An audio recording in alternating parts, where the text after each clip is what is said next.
Hello and welcome. You're watching To The Point. Tonight we present the second part of Raghuram Rajan's only exit interview. Part one was last night when the governor spoke about his failed negotiations with the government to stay on, why he had spoken out about tolerance, and at the times he's spoken also about the relationship between the RBI and the Finance Ministry. Tonight in part two, he speaks about the economy, why mini bank reforms are better than big bang ones, why India needs some form of a planning commission. He speaks about economic growth and the impact of beef bans and nationalism controversies on the economy. Here's the interview.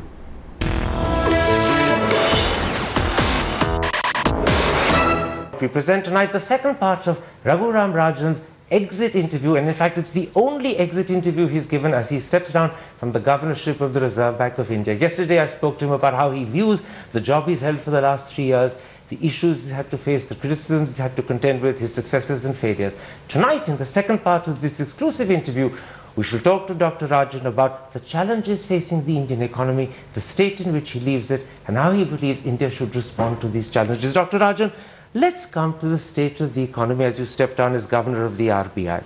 As you said in your annual report released on Monday, although the economy is growing at 7.6% this year, it's still below the levels the country is capable of. If a layman were to ask you what's holding the economy back, what would your answer be? I'd say private investment. In other words, corporations aren't building new factories, they aren't putting in new machines, they aren't increasing jobs at the rate one would wish them to. And why aren't they doing it? Well, partly because the level of capacity utilization, how much capacity they're able to sell, is still relatively low. My hope is that with a good monsoon, you're seeing some sectors, demand is picking up very strongly. For example, automobiles, cement is also starting to pick up. So once we have a good monsoon, a feel-good factor prevails in the economy, people start buying more, and then there's a virtuous circle that demand energizes private investment, and that builds on what public investment is already doing.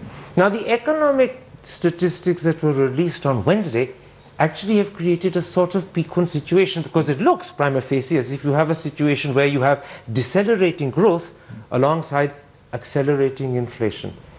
If this was your responsibility after Sunday, and I know it won't be, but if it were, how would you handle it? Well, I don't want to talk about what monetary policy should be going forward. I'll comment on the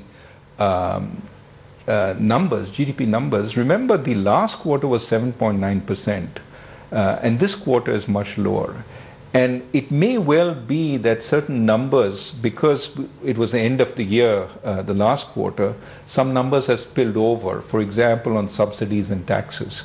So as a result, an appropriate way to view the growth of the economy may be more an average of the two. We are chugging along at about 7.5% at this point. But are you worried by the fact that growth seems to have fallen markedly from 7.9 to 7.1?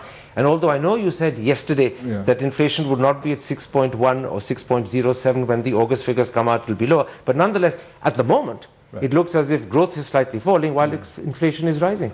Well, as I said again, the inflation numbers probably reflect some seasonality and should adjust going forward. But also, I think better to look at not look at quarter by quarter growth numbers, but look at an average, and we seem to be doing reasonably. Of course, is 7.5 something we should be satisfied with? Probably not. Can I ask you at this point about, in fact, India's GDP calculation? I know you've been asked this question before, and you feel that, in fact, the press misrepresented you, and perhaps you could clarify your thinking. But not just economists, not just newspapers, but recently even the US State Department has expressed a certain measure of concern, in particular about the January-March 7.9 figure. And that's largely because it was believed that under it lies something like 143,000 crore of discrepancies. And analysts have pointed out that last year, during the same period, discrepancies were just 30,000 crore, and this suggests to them that pretty close to 50% of the GDP growth for that particular quarter was as a result of discrepancies, and if you remove them, the growth would come down to 4%. Do you share that concern? No. Or are you much more sanguine and happy? Right. I think better statisticians than I have pointed out that one shouldn't worry too much about the discrepancy.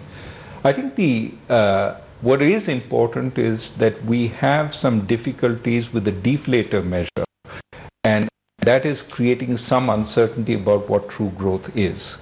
Now, that said, how much is that uncertainty? What could the range of true growth be? I would say it's probably within the range of 1% around where we are.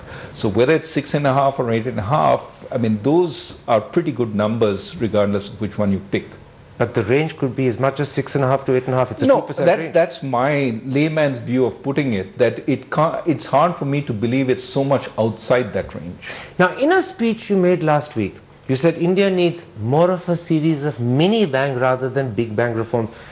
What in your mind is the difference between mini bang and big bang, and why does India need the former and not the latter? So we are an economy which is liberalizing. And I think what serves us well is to liberalize, see the consequences of that liberalization, liberalize more. So step by step and steadily. Step by step and steadily. I think if we want to get from point A to point B, the way we have really managed to do it without upsetting too many people, upsetting too many sort of constraints in the economy, is to do it in a measured way. I think that's what I meant when I talked about market reforms. We brought in a bunch of market reforms last week, and my sense is this is just the first step.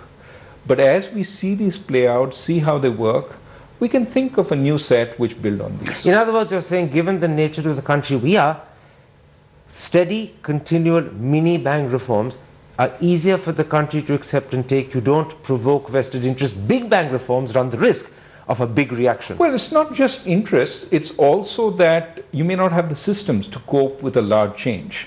And it's better to build up these systems as you go. Now, there are occasions when you have to say, okay, it can't be incremental at this point, I have to move from A to B. You can't be half pregnant. You have to move from one place to another place. To my mind, at least on the market reforms, that's not the place we are. We can do it with a bunch of incremental reforms. Now, industrialists and economists often, if not often, maybe even frequently talk about two reforms in particular: labor reforms and land reforms. And I know that a handful of states, 3 or 4, are prepared to bite the bullet, but the truth is that the center itself lacks enthusiasm as far as these two reforms are concerned. But just last week, Time magazine said that these two are crucial reforms. Do you agree with Time magazine, or do you think the emphasis that's put by economists and industrialists on labor and land reforms is somewhat exaggerated? Well, first, I think this has been said for a long time. So Time magazine is the latest comer, but a lot of Indian economists have been talking about labor and land reform. And I think that, yes, they are important, they have to be done, but again, we need systems. For example, when you take labor reform, do we move immediately to a system where there is no security of employment? Don't you need some sort of redress mechanism, in fact, if in fact somebody is fired for cause? What is the appeal process? Does that happen in finite time? That's an example of the kind of system we need to have. We need to have a social security system to support the worker who is laid off because of economic difficulty. So as we proceed, we need to make sure that the entire system is built out.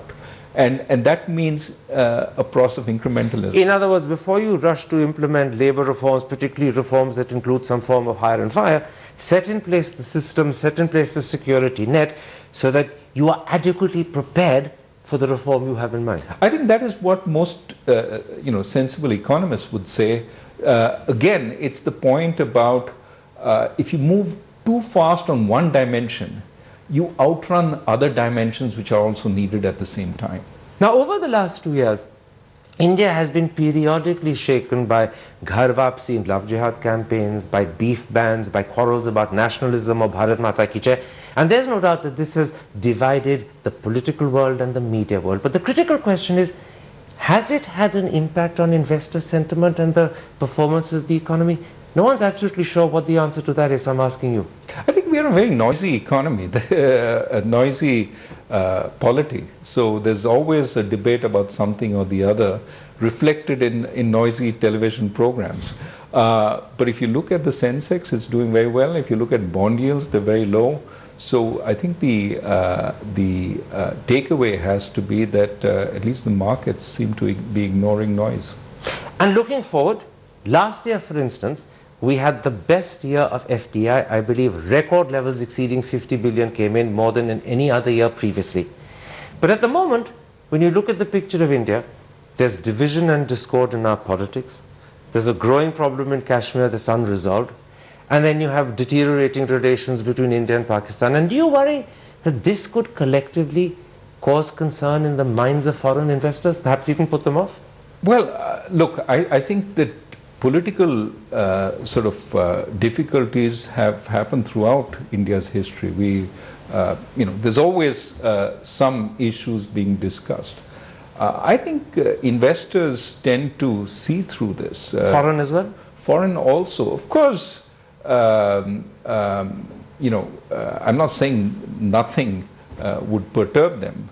But my sense is that they have come to accept that emerging markets, including India, will have noisy politics. Now, what is interesting is the industrial countries themselves have very noisy politics at this point. And so it seems to me we are in a state of the world where, in fact, that will be true. Now, last week again, Goldman Sachs, one of the most reputed investment banks in the world, said that there were 3 international factors that ought to be causes of concern. In fact, they used the word worry for India. The first they identified as concerns to do with the Chinese economy. The second was the uncertainty to do with the way Brexit was likely to play out. And thirdly, and perhaps most importantly, the fact that it now looks almost certain that the US Fed, sometime in the next few weeks or months, will not only raise interest rates, but perhaps raise them more sharply than was expected, and that in turn will have an adverse impact on capital flows.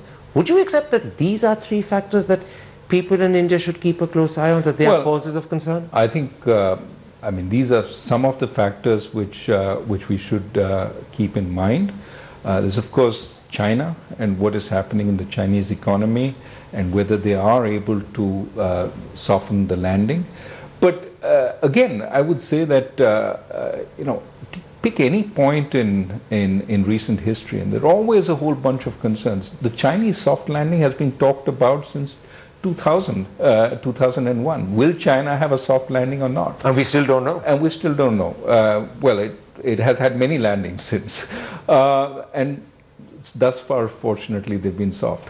But the point really is that from our perspective as an economy, what should we do? And I've said repeatedly, if we focus on macro stability through good policies, adequate buffers, and ensuring that we don't borrow short-term in substantial measure, we should be relatively prepared, well prepared for any global turmoil. 3 quick questions about specific issues.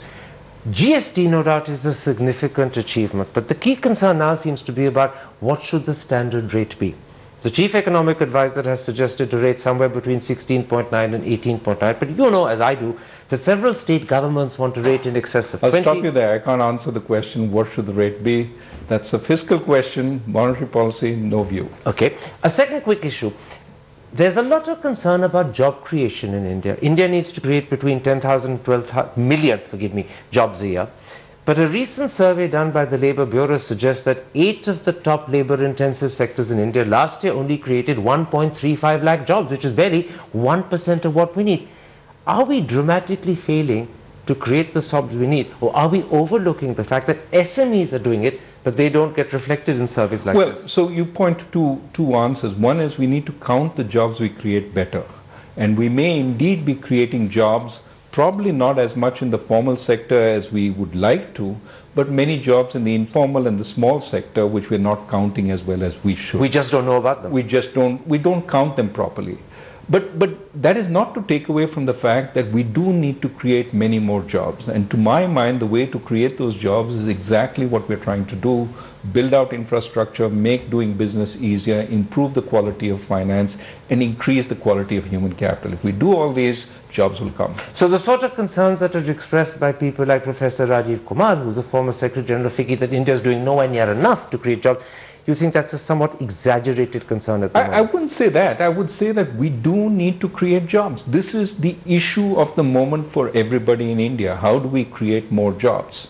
I I would say that the number 1 point something lakh that you put out may not reflect the extent of true jobs that are being created, but nevertheless, it is obvious we need to create far more and better jobs.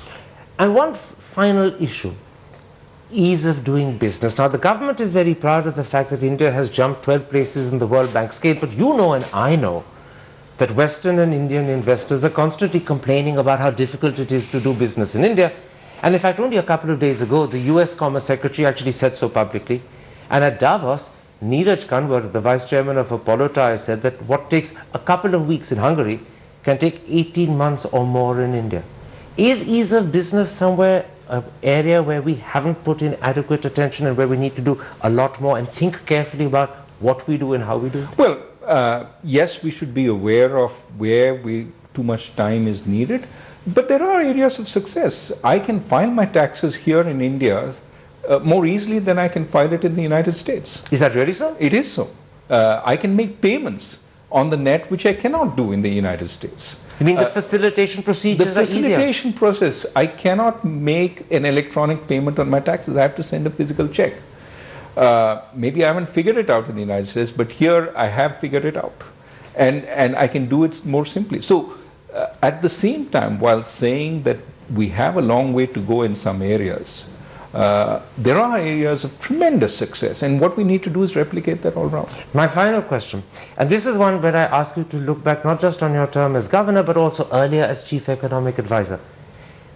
Given the nature of country we are, given the nature of our economy, was the government wise to scrap the planning commission, or do you think India is a country where a certain measure of central planning is still required? You really want me to say something controversial? Look, I think we need a certain amount of looking ahead, seeing what is needed.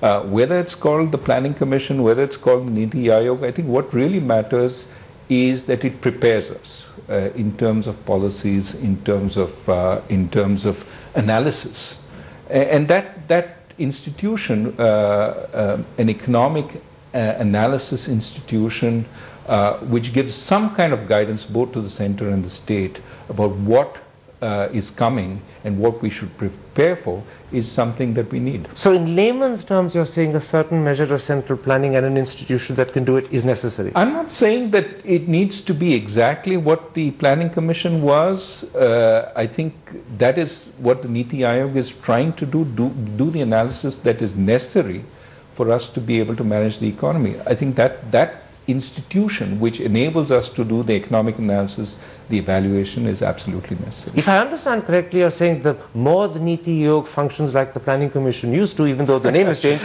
the better. I didn't say that. I just said there is a need for an organization that helps prepare us for the future, that helps us analyze our programs, that helps us design better programs. That's what the Niti Aayog seems to be doing. Governor Rajan, thank you very much for this wonderful interview. Now, as you leave this country, and you say you will be coming back, will you be willing when you come back to resume something that you did and that gave you a lot of kudos? Speak to the Indian people from time to time, share with them your thinking, and then share with them your analysis of where the country is going? No, I would certainly be very interested in speaking with the young, and I will continue doing that. So universities in India can continue to hope to see Raghuram Rajan, even though it may not be for a year? After a period, yes, absolutely. Governor Rajan, a pleasure speaking to you, and thank good you. luck.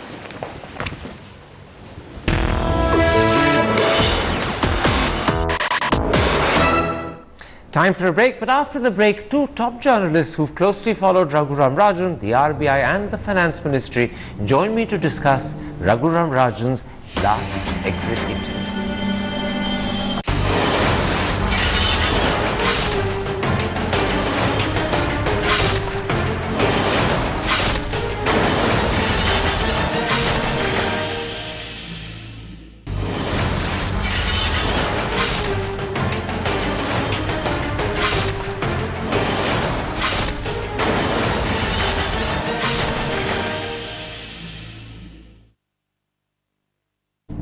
Welcome back. You're watching To The Point. Joining me now to discuss the Raghuram Rajan interview is Senior Fellow of the Observer Research Foundation, Mihir Sharma, and the founder editor of TheWire.in, M.K. Venu. Mr. Sharma, let's start with what the governor revealed about his departure. He's made it fairly clear that he was willing to stay provided he and the government could come to the right agreement. And the problem, as he put it, was that A, they have different horizons, and B, he himself couldn't stay away from academia for too long because, as he feared, he could end up becoming incompetent as research. Did you get the feeling that Raghuram Rajan might have been willing to serve a one-year extension, but 2 years was 1 year too many? I think that's definitely the what he was trying to convey, that you know, there was a certain limit to how long he could be here, and it is true that he would have had to forego tenure. At most American universities do not tend to hand out, allow tenured professors to spend that much time away off campus. And even Larry Summers. And for the sake of an Indian audience, tenure in America is for life, and it's a valued thing to have. And it's a valued thing to have. And so he might have had to forego it, and they've made very few exceptions. As I said, Larry Summers, for example, discovered that he was not an exception. There are other people in India who will come up against this problem shortly. Sugata Bose of the Trinamool, for example. It's entirely possible that was one of the considerations. At least that's what he's trying to convey. And M.K. Venu, given Raghuram Rajan's preeminence and given the enormous assurance he gives both domestic as well as international investors, should the government have agreed to give him a one-year extension because that way they could retain him rather than apparently insist on 2 years and end up losing him?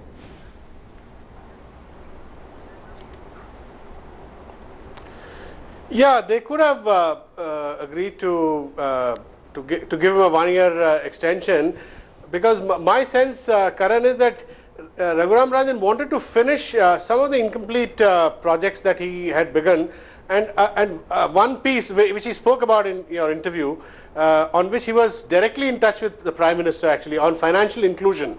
He spoke about the payment bank, but mind you, he was also working very closely with the PM on making the Jan Dhan Yojana work, because a lot of work still needs to be done on Jan Dhan Yojana, with banks having to sort of create a whole infrastructure and send about 100,000 banking correspondents with ATMs, handheld ATMs, to far-flung villages where having a bank branch would be unviable. So I think that piece was also something I believe close to his heart.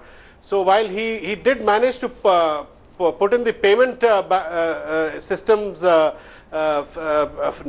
framework, but the overall financial inclusion piece, I think he would have wanted to finish that. And you're also suggesting, you're also suggesting it would have been in the government's interest to agree to giving him a 1 year and not insisting on a 2 year extension, because he was so closely involved on this financial inclusion project that is so close and dear to the PM's heart. It would have been in the PM and the government's interest to agree to a 1 year extension. Is that right? Yeah, exactly. I think it would have been in their interest to. Now, but I have, Karan, I have another. Well, I'll come back to you in a moment's time. Hold on there. Raghuram Rajan, also Meher Sharma, spoke about the relationship between the Finance Ministry and the RBI. He said, once the Finance Ministry has set the inflation target for the RBI to follow, it should then leave it to the RBI governor to decide, in his best judgment, how to follow it and how to implement it. In other words, set the task, but give the governor the autonomy to fulfill it the way he wants. Don't keep telling him when to raise and when to lower interest rates.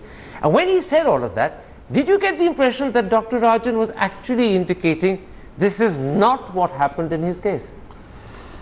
I think it's not just Dr. Rajan's case, as the biography of, the memoirs of Governor Subbarao made clear, and it was on the headlines. Finance ministers have often been willing to hand over advice to the RBI governor as to what the future direction of monetary policy should be.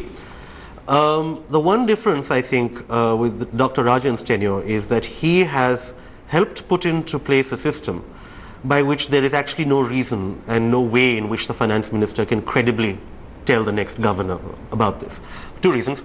The first and most important is that until this March, the RBI was responsible for two things. It was responsible both for maintaining growth and development and for inflation. As of this March, the RBI is now responsible just for inflation. With an NPC there to support Yes, it. with the official and formal target of 6% in next March. So essentially, when P. Chidambaram or someone would say about Subbarao, you know, if he doesn't care about growth, then that's fine, the government will walk alone. All right, he was basically saying that you're doing half your job and not the other half. No longer can a finance minister tell the RBI governor that. In other words, whatever the pressure Rajan may have suffered when he was governor because of the ministry leaning on the governor, that won't be the case hereafter, because he's ensured for his successor a system has been put in place that guarantees the autonomy of the RBI in terms of how it implements whatever target the government has set. Hopefully, I mean, and fortunately the person who helped design the system, Urjit Patel, is in fact the next governor, so he understands exactly what these concerns are. Now, M.K. Venu, Dr. Rajan had a very forceful defense of his handling of interest rates. He said the credibility of the new inflation regime, as well as the credibility of the bank itself, required that he resist the popular clamor to lower interest rates, and instead he should stand by his own best judgment. Were you convinced by his explanation at that point? Karan, I have a different take on this. Just bear with me. In fact, I've written about this in The Wire. I think the interest rate controversy, Karan, to some extent was a red herring. Because I don't think Finance Minister Jaitley was so unhappy with Mr. Rajan for not having brought down interest rates to the extent that he may have wanted, or the industry may have wanted. In my view, there was a lot of pressure on Rajan, and this was mostly unsaid, from the top industrial houses who have run up some 7.5 lakh crore of debt, not paid their debts have been in the past been restructured, but not being restructured any longer. And Rajan was really, if you remember, Karan, in your first part of your interview, he said he had shifted the whole mindset in favor of banks going after promoters and not just sitting there and waiting for political He calls. identified it as the second element of his legacy. And he was making... Exactly, and Mr. Rajan was putting a lot of pressure on promoters to sell their assets to pay back their loans, and some of them loans running upward of 1 lakh crore each business. So what you're saying is that the whole issue of interest rates was devised as a way of shifting him out of office, or putting pressure on him to back off? I think there was a lot of pressure. Karan and I, and just about 4 weeks ago, there was a statement by S. Gurumurthy, who is considered a Sangh Parivar ideologue, in the Economic Times, where he said that Rajan had pushed big businesses scared them into withdrawing into a corner. He used the word scared big businesses.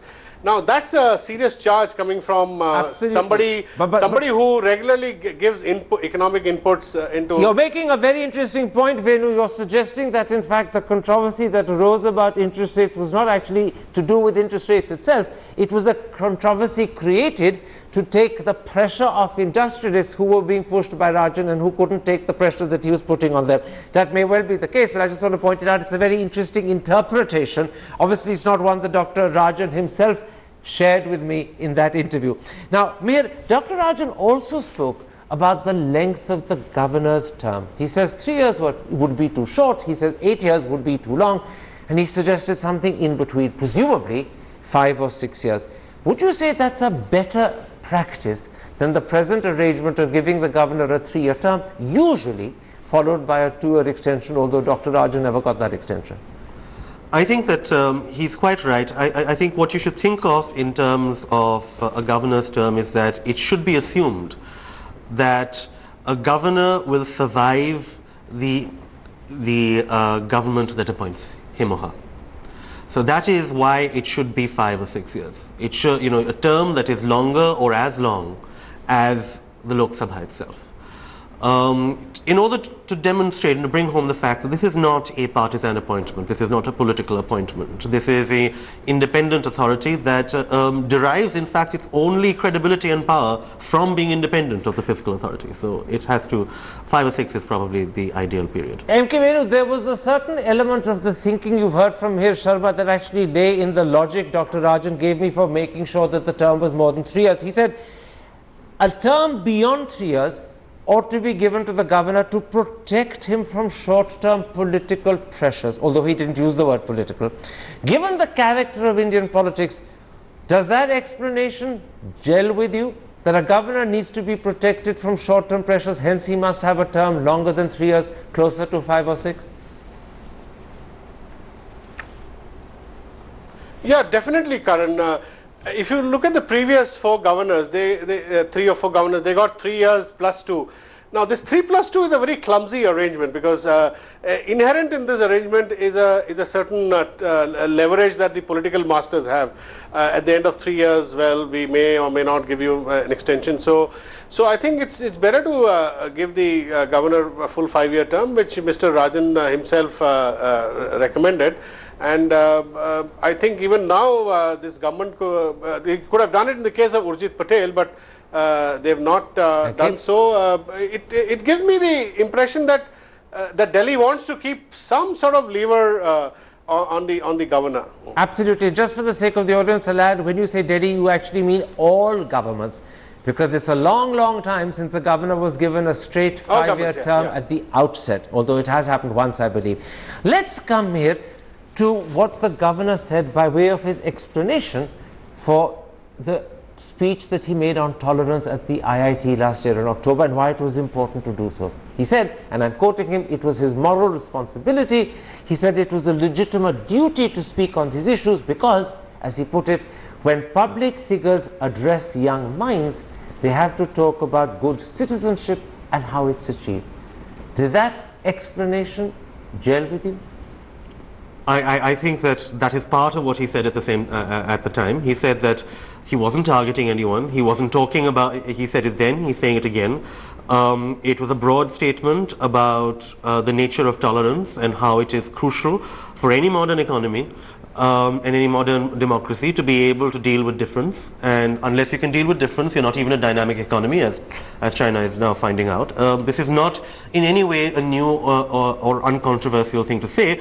But nevertheless, it is very important that that this message is hammered home as often as possible, and I think Rajan did it exceedingly well. It was a little absurd that it blew up into an issue. So you completely agree that this is a legitimate area and subject for the governor to talk about? I think that it is utterly insane that some people think that a governor of the RBI should be silent about everything that is not specifically to do with monetary policy. Next, we'll be saying that ministers should only be talking about specifically those issues that relate to their portfolio. We should, where does this come from? If you're a public figure, you talk, and the more talking we get from public figures, the better. M.K. Venu, Dr. Rajan said that his comments about tolerance were not an attack on the government, but he admitted quite readily that he had the environment of the day, that was his phrase, at the back of his mind. The question I want to ask you is this: is he being a little disingenuous when he says that his speech wasn't really anti-government, because the environment of the day was clearly conditioned by the behavior A of BJP MPs and B of the wider Sangh Parivar? Yeah, in a sense, Karan, I would tend to agree with you, because the environment was such that if you went to IIT or if you went to any of these colleges or JNU, the students were bound to ask you those questions because they were exercised about those issues. And of course, the governor, as Mihir said, had every right to give his views. Maybe his critics were trying to compare him with the Fed Reserve chiefs like Alan Greenspan or Ben Bernanke, who normally don't from public forums talk about US politics or race relations in the US, or issues like tolerance, etc. But then I would quickly add, India is not, India is very different, and as Rajan himself said, there is political noise all the time. Okay. And so you have to respond to political noise which may spill over to the economy. And Arvind Subramaniam, Karan, I might point out, is on record himself, the chief economic advisor to Jaitley, that social cleavages, tensions can have an impact on growth, long-term impact on growth. And after saying that, he said, I'll expound on this, not now, but after I leave the government. Now, what do you make of that? Absolutely. In other words, he lacked, as you're suggesting, I suspect, the courage or the openness or the honesty to speak out. Governor Rajan didn't. Let's come very briefly to something, Mihir, that the governor raised in part 2, which we've just broadcast today. He clearly gave me the impression that he believes some form of planning commission is necessary because some form of planning remains important for India. Did you get that impression too? I think that, yes, he did say, we need to have something that is thinking in a strategic and analytical way about India's future. The problem is, I think, in the word planning, and in India we associate the word planning with the old Soviet mechanism of quantitative restrictions, telling people how much they can produce, pushing certain resources in certain directions, and that's no longer what anyone expects the Planning Commission to be doing. So I think the Niti Aayog already, look, the Planning Commission used to produce a 1-year plan, a 5-year plan, and a 20-year perspective plan. The Niti Aayog is going to be producing a 3-year plan, 3-year scenario, a 7-year scenario, and a 17 or 18-year scenario. The time frames of all the that time frames have changed, and they're calling it a scenario instead of a plan. It's the same thing. Now, M.K. Venu, the governor also explained why he believes mini bang rather than big bang reforms are better for India. He says mini bang reforms don't create the same opposition, and secondly, they're easier for the system to implement. Do you agree with him?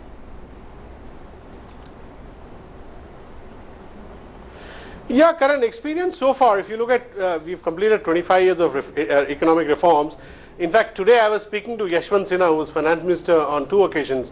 He said the same thing. He said in India, reforms work only if they are implemented in a very gradualistic way, and you have to look for small incremental measures which have optimal outcome.